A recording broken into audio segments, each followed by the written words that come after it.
What's up everyone and welcome back to the channel.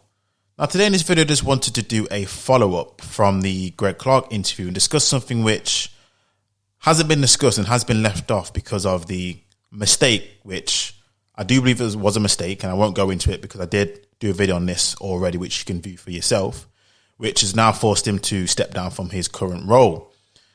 An issue I want to tackle today is that I think one of the biggest issues that black men today suffer from when it comes to really getting into the higher echelons of whether it be the football or just society in general stems from a lack of confidence, non-ability.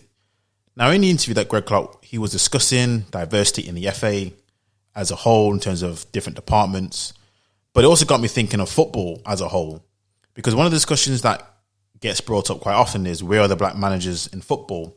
Where are the black technical directors, directors of football, boardroom staff, all that kind of other stuff that gets commonly brought up. And there was an article also that I read from a current player in the form of Danny Rose, in which he was doing an interview which perfectly illustrates exactly what I'm talking about. Now, in this interview, Danny Rose did speak about how for him, and I also believe this translates to a lot of black footballers and how they think, is that they believe that there's no point in pursuing their coaching badges and going further in the sport. So once it's all said and done, once they've all had a lustrous playing career, you see so many black footballers who've just left the game. They believe that there's no point in actually pursuing it further by going into management because they don't believe that they will be considered. They don't believe that they're able to make it as a football manager. Now, that kind of thing, that whole article worried me, and the whole kind of thinking and the narrative that gets pushed down it's so dangerous.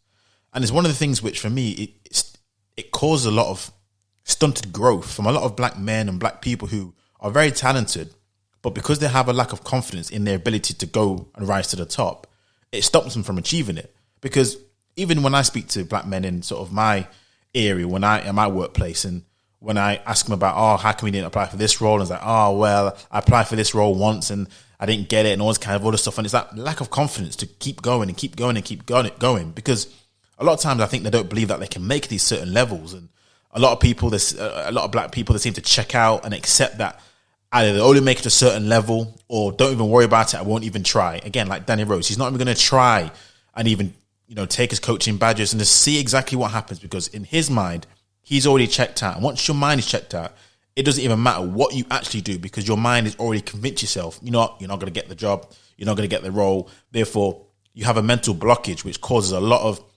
it almost stops you from being able to be at 100% because you don't even believe you can even do it. And I did a video talking about how if you look at black people as a whole, they are proportionally the lowest of any ethnic group in the UK when it comes to the director and senior levels. But when you look at where they're mostly represented, it's in the less qualified roles.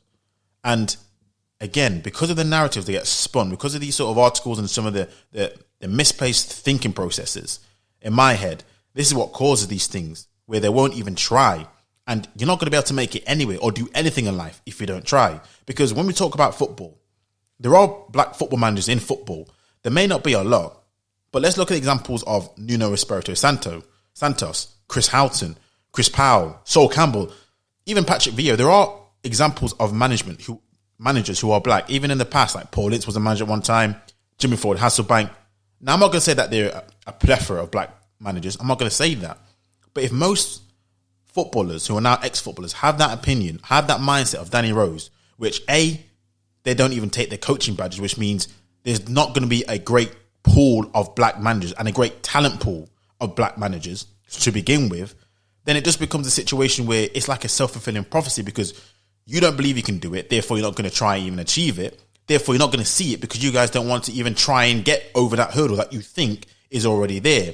Now, I know football is a different kind of sport because, like the entertainment industry, a lot of it is down to opinions. So I have to preface this. A lot of it is down to opinions. Depending on who the manager is, the senior directors, the director of football, the chairman, the owner, depending on what their opinion is and depending on how sexy the name is, depends on who's going to get the role. It's not even about necessarily a black or white thing. It sometimes is about if you have a fancy name, especially in Britain. We all know if you have a fancy foreign name, like Sam Allardyce always once coined, if his name was Sam Allardyce, he'd be thought of as a much better manager than what he is now, because guess what? The name doesn't fit on the face. And he's a white manager. So these are sort of things which, for me, just analysing the situation, I'm like, man, it's so distressing and disheartening when you see the lack of confidence that emanates from a lot of black men. And these are black men who are successful now. These aren't unsuccessful black men. These are black men now who have reached the high echelons of football, which not a lot of people can do. This is another thing as well.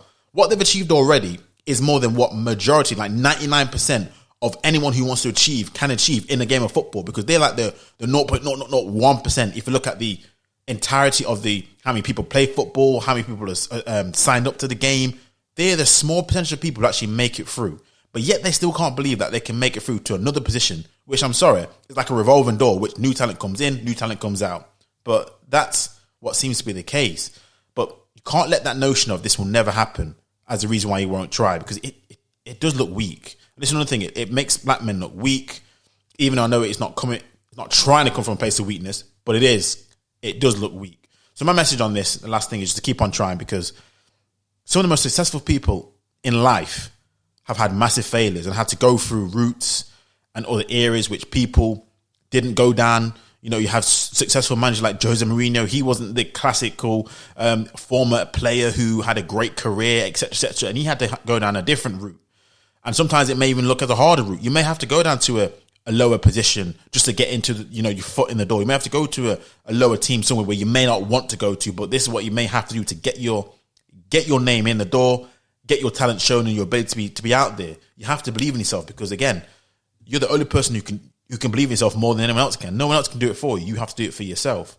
So that's the kind of discussion, that's the kind of thought process that I got from this whole talk about diversity and how these things translate in terms of career aspirations. Because a lot of times the career aspirations, it seems, when it comes to black people, is down to a lot of times confidence levels as opposed to ability.